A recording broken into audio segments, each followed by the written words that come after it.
it was just a bad night for Jalen Hurts. And, to his credit, he said, flush it and move on. That's all you can do. Well, so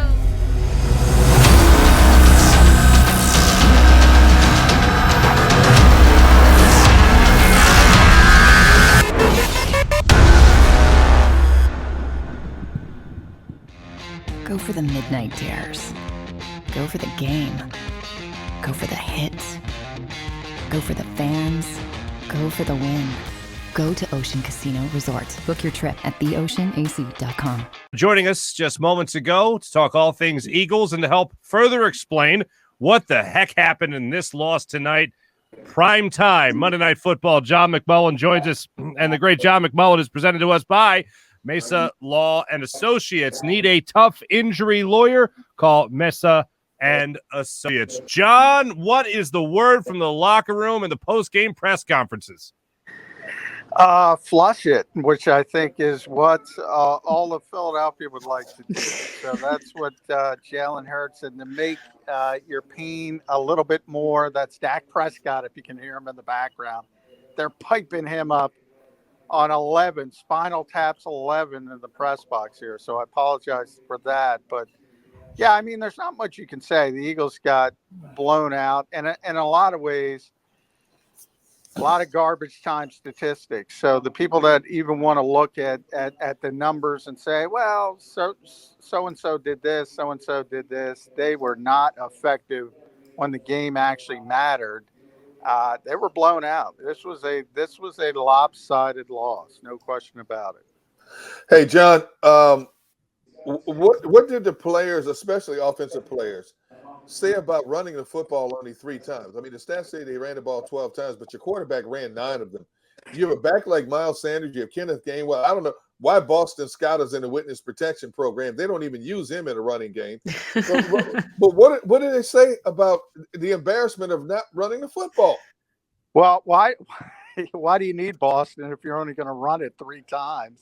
Somebody, I don't care who, anybody, the concessionaire, referee, anybody, somebody run the football for him. People thought Doug Peterson didn't like to run the football. Andy Reid didn't like to run the football. We're at a new low for Philadelphia. Look, I agree.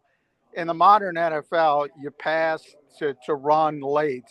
And in the old school, obviously, you ran to set up the pass.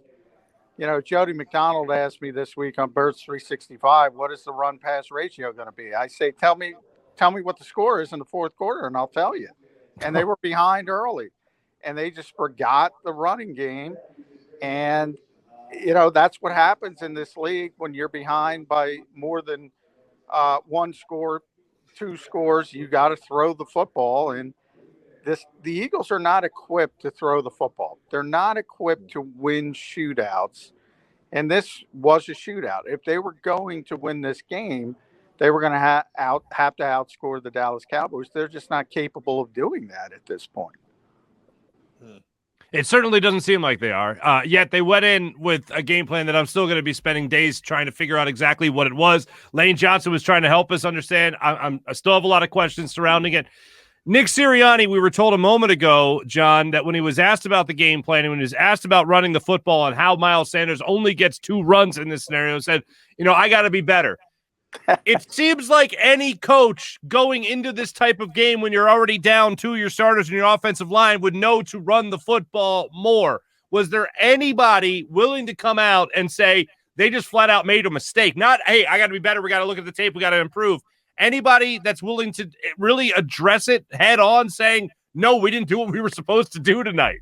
No, I guess Jalen Hurts was the closest, and he came down to saying we didn't execute the plays that we did run. So remember, they didn't convert a 3rd down until there were less than 10 minutes left in the 3rd quarter. So, you add the penalties. This team just set a franchise record for most penalties. And they've been around for a long time, at most penalties over the first 3 games. So when they're behind the sticks and they're not converting 3rd downs, it's really difficult to run the football. Obviously, if you convert, you have a new set of downs. It's more likely a run pops into Nick Sirianni's head now, but they're not converting a 3rd down in 40 minutes of football. And then when they did start to convert a few, it was garbage time. It was extended garbage time. It's like an NBA team down by 40 points, and they start scoring a little bit because the other team doesn't care. The Eagles started piling up some yardage because the game was over. When it counted in those high leverage situations, they weren't successful. Hey, John, I posted something, a comment I made here on Twitter. I made on this show was posted on Twitter. And I know it's only week 3, but I'm going to ask you and see what your thoughts are. Have Nick Sirianni and Jalen Hurts been exposed? It's a good question, Derek. I don't know if exposed is the right answer. I had been talking about this Dallas game being the first game with Kansas City coming up, Tampa Bay, and a couple of weeks after that. Those are the 3 games you can really point to say, okay, these offenses are going to score some points.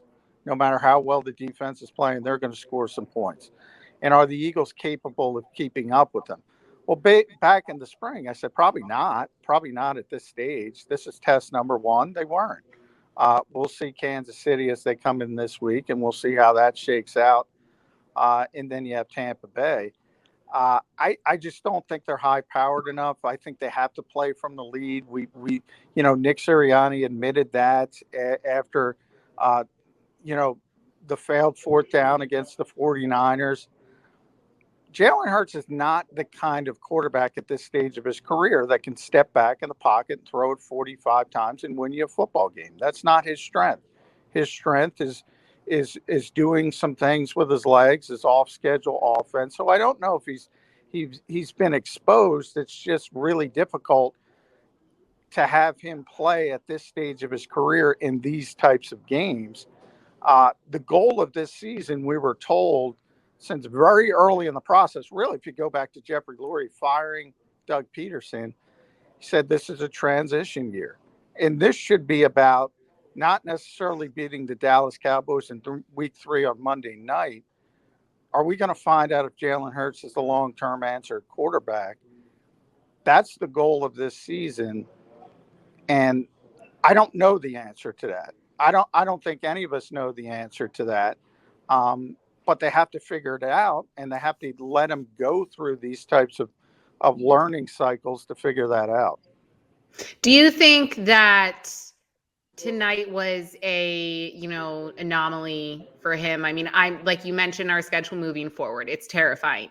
And, Philly fans, you're sunshine and rainbows, John. So I'm just going to keep it positive here. And, Philly fans, when we win game 1, we're going to the Super Bowl. When we lose 2, especially tonight, we suck. We're never going to win again. We're going 1-16.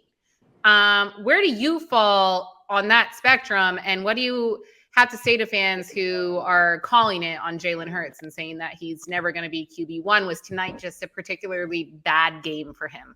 Yeah, I think it is extremes. It is overreaction. It was an overreaction in week 1 in a positive fashion. It's going to be an overreaction in week 3 in a negative fashion. I will say, critics of Jalen Hurts have said early in the process that he doesn't have really NFL top level accuracy. And for people who doubted those critics and doubted people like me, put on this film and watch the accuracy. This is what we're talking about. The ball placement in this game was really consistently bad. Can he improve that? Josh Allen did it in Buffalo. There aren't a lot of guys you can point to that have done it in a successful fashion, but there are people that have done it. It looked like Jalen was on the right track early in the season, but against Atlanta, they were all short throws. It was all sort of to gain confidence for him.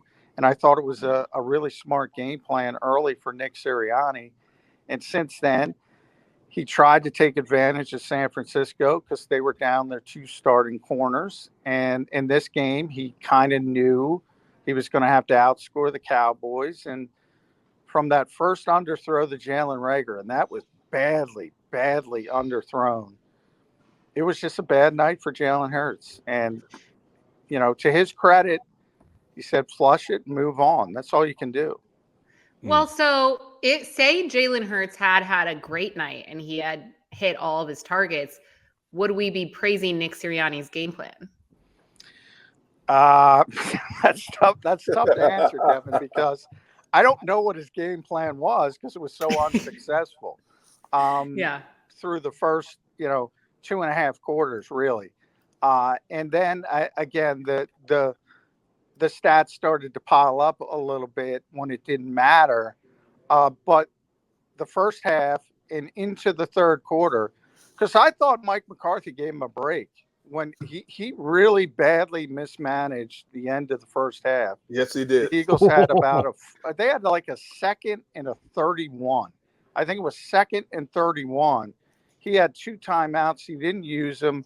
He had a chance to put his shoe on their throat and just end the game right there. And I said, if they come out in the second half and do something with the kickoff, this game might change. But they weren't able to do it. And once Dallas got it up to a 3-score lead, they let up a little bit. And the numbers, I think if you look at it, total offense, it was, let me pull it up real quick. It was only 380 to 367. And believe me, it wasn't that in the first 40 minutes of this game. Mm-hmm. Well, when you bring up that play of not calling time, or not lack thereof of not calling timeout before the half, my feeling was these were 2 coaches that aren't really good coaches, because I'm one of those people that does not have a lot of respect for Mike McCarthy as far as how good a head coach he can be or how good a head coach he is. And yes, I understand he has a Super Bowl ring. But I thought Nick Sirianni, and a guy that's trying to prove his worth as a head coach at the NFL level and a play caller also at the NFL level, has left a lot to be desired. And I can certainly look at Jalen Hurts, John, as you covered so eloquently, saying the underthrows, bad throws being off his mark, not leading Devontae Smith in the throw across the middle that ended up getting broken up by Diggs as Devontae Smith went across the middle. You can talk about a lot of that stuff, telegraphing the pass that ended up being an interception, a pick 6. You can certainly look at Jalen Hurts for those mistakes. But overall, I just felt like when you really judge a game and the game plan itself, you're judging what happened in the first half. And I know in the second half of this game, they were playing from behind, so you can almost push aside the run for a second and say, well, of course they didn't run the ball a lot. They were trailing the whole game. I didn't feel like this was one of those games. Did you get any semblance, any idea going into this game that they wanted to establish the run, or was it something that they just never really factored in? Well, I don't think that's the modern NFL. And it's funny because this is an RPO-driven offense. So when it's working, there's going to be a lot of runs. Now, they might be unconventional runs. It might be Jalen Hurts running the football in off-schedule type of ways. But they came into this game, short sample size, small sample size, obviously, but the second-ranked rushing team in the NFL. And most of that had to do with the quarterback, not the running back. So when you're thinking of a traditional running game, that's not what this offense is about, but they want to run the football, if that makes any sense. They just didn't do it because they got behind early. They didn't convert third downs. And from then, I thought Nick Sirianni, from that point, I thought he handled it really poorly. And I thought, look, you're either in these types of games. Jim Schwartz used to tell me this all the time. Games have personalities. Go back to Super Bowl 52. That was a shootout. You have to recognize that as a coach, that this is the way this game is going to be. I thought, Nick verbalized, he thought he was going to have to keep up with the Cowboys. He thought he was going to have to outscore them. It didn't seem like he came into the game with that sentiment, with that mentality. That's troublesome. Just to think back on that is troublesome. Overall, I mean, you said the general thought of this whole thing was, flush it, move on from it, and all that. Is Jalen Hurts giving himself that 24-hour period before he moves on to the Kansas City Chiefs? Or is this one that's going to be sticking with him for quite some time? What was the sense you got after the game? The one thing about Jalen, I will say, I don't get a sense. He's very even-keeled.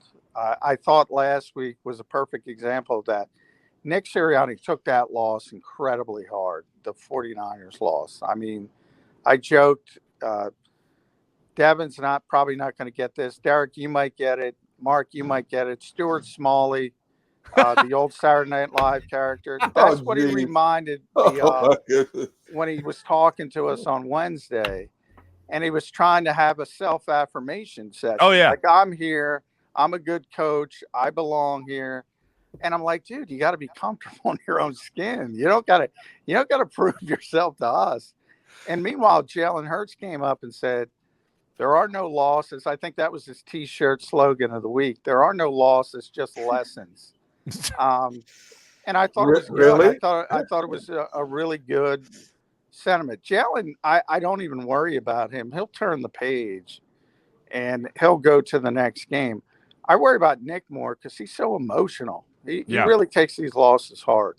Well, right. Doesn't that kind of show his inexperience, though? Taking a loss, especially last week's loss, so hard?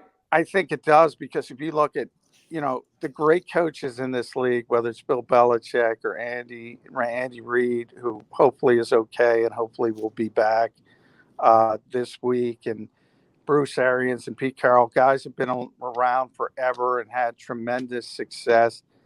Guess what? They've all lost a lot of football games. So they're coming, and you got to deal with them. And it's not fun, but you got to be able to move on and flush them and get to the next game. Hey, John, did you guys get to talk to Miles Sanders to ask him how he felt about only touching the ball 5 times? No, I wish. And, at that 2 times, Miles Sanders running the football.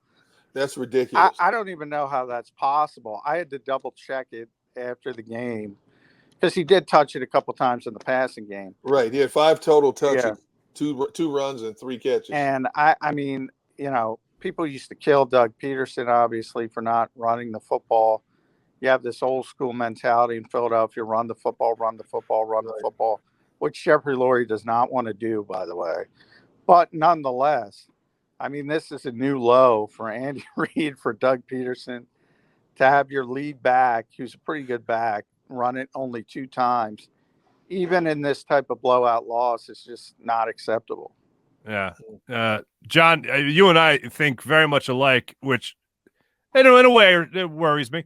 But as well it should. Yeah, right. The Stuart Smalley thing, I think, is spot on. I think Miles Sanders is an extremely talented running back.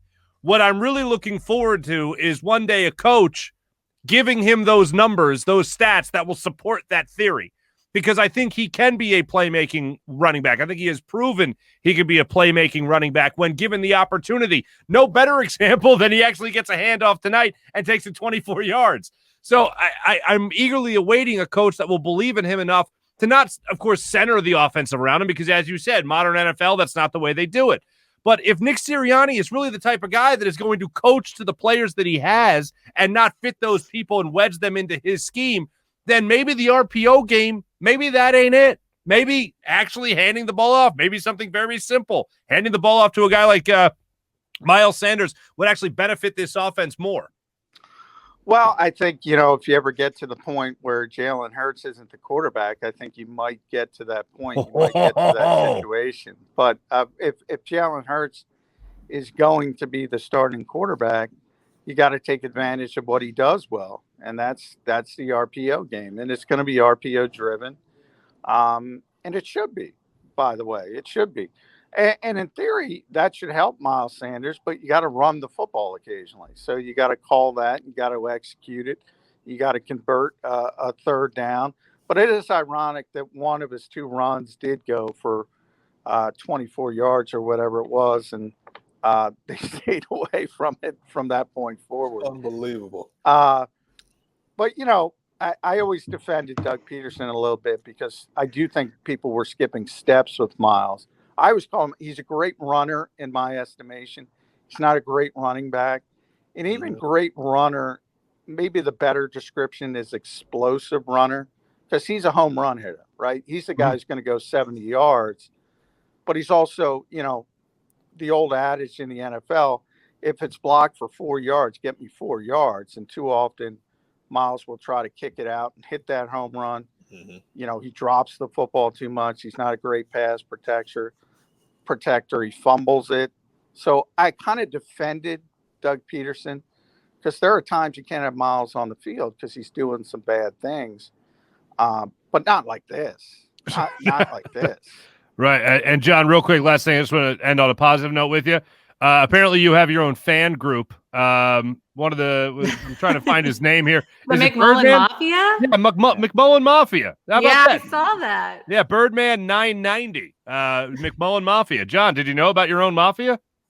I did know about it. I try not to get, I don't get a big head. You guys are the billboards. I don't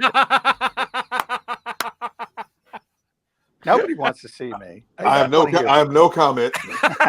You got another shout out, McMullen Mafia again. Yeah, I'm sure there you they go. would love for you to have your own. Yeah. John, you know what? Thanks for joining us because you're good enough, you're smart enough, and doggone it, people like you. That's right, Mark. I got to go look in the mirror right now. Jeez. John McMullen, thank you so much, my friend. Great catching up with you. All right, thank you. Appreciate it. John McMullen joining us right there post game. And Devin, be honest, are you aware of Stuart Smalley?